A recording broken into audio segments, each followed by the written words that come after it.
Hello, I thought you can still see? You can still see me? Okay.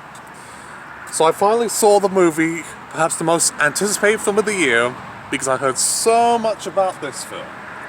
From the fact that Trump sent a tweet saying, "Liberal Hollywood is racist, they want to kill us," to the fact that it was delayed from the release. It was going to be on September 27th, but they released it eventually on the 13th of March, 11th of March if you live in the UK and Ireland, and all the surrounding controversies surrounding it's a disturbance to our country, not appropriate, it's violent, it's gory, it's dangerous, it's sick. Well, I got those things, but then I missed quite a bit there. I don't think it's as incendiary as it thinks it is. Like compared to Django Unchained or Natural Born Killers, or even Joker last year. Not quite. I think part of the problem is that it was somehow marketed as some sort of high action film of sorts, with just complete and utter mayhem and political chaos unfolding, in which we do get some of that. You know, there's a lot of sort of witty banter and satirical dialogue surrounding the characters who believe they're doing it for the greater good simply because they don't like all these right-wing people and deplorables. They want to send them out into the woods from Eastern Europe and kill them off. So it's got a very sort of Hunger Games Battle Royale Purge-esque vibe to it. And it works until it doesn't. And I think if they tightened up the pacing a bit, the humor was fine. If they tightened up the pacing a bit and went with the 18 certificate instead of go 15, this film would have been more interesting.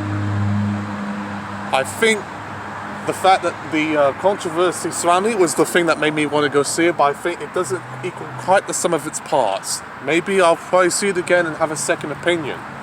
But I think, to be honest, on my end, I might have had a few too many expectations for The Hunt. That I wasn't doing it with other films like Gentleman,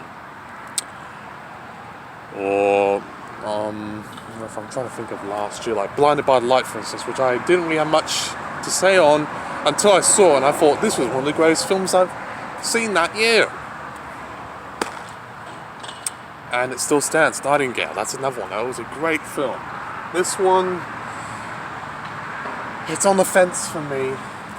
The violence is graphic and brutal.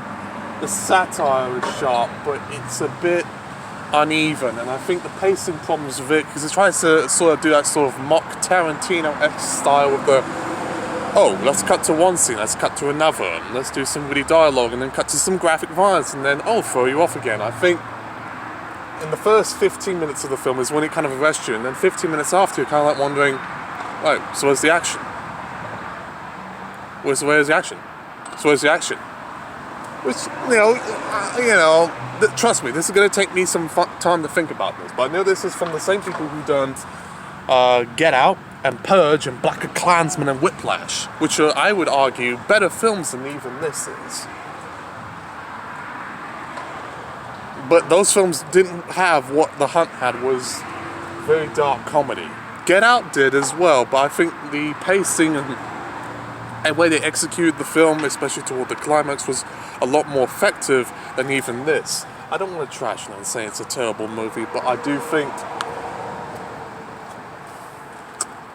you're probably better off seeing, for that matter, in my opinion, if you like sort of politically edged satirical films that are violent and brutal and nasty, you might want to go with God Bless America. That's the Bobcat Goldthwait film that he done with Joel Murray and Tara Lynn Barr, which I think was very good, but it's not a very well-known title, where he goes on a violent rampage and starts killing a bunch of people simply because he's angry at our society. Falling Down, that's another one. Michael Douglas is in that. Rampage by Uwe Boll, that was a movie that's even more ballsy than even this. How about that then? If you're talking about, sort of Kill Be Kill, Purge, Hunger Games sort of vibe, Belko Experiment, that's from Blumhouse. That was a film that was very effective in showing some extreme violence and, showing you a really nasty way of things. And the pacing and tension on that is very gripping. This one sort of chops and changes a little bit for my taste, but I think once I see a bit more reaction surrounding this, the more interesting it will be. I think people aren't going to go see this, nor is Bloodshot or Onward, even though I want to see that Simpsons short film that plays before Onward, the film in itself is not interesting for me to pay money to go see. Good money, by the way. It doesn't come cheap. So it's making me evaluate a few things. Also because coronavirus and COVID-19 means people don't want to go anywhere and things. I mean, you know, it was almost full when I went to see it, but I doubt too many people are going to go to the cinema and say, I want to go see The Hunt or Onward. That's not going to happen.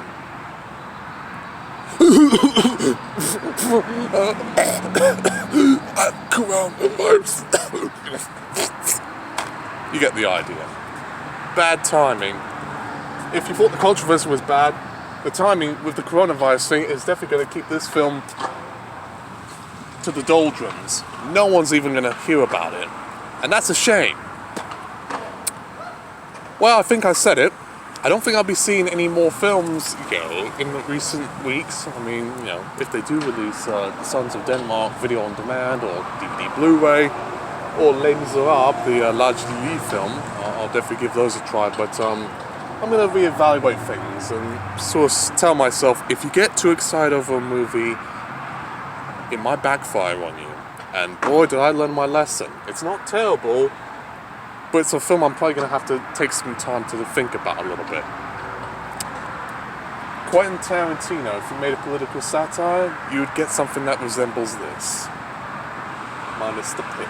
Skinny but signing off. Until next time, stay hygienic, everyone. We don't need more people dying by coronavirus. And vote for... Wait, this just reminded me as well.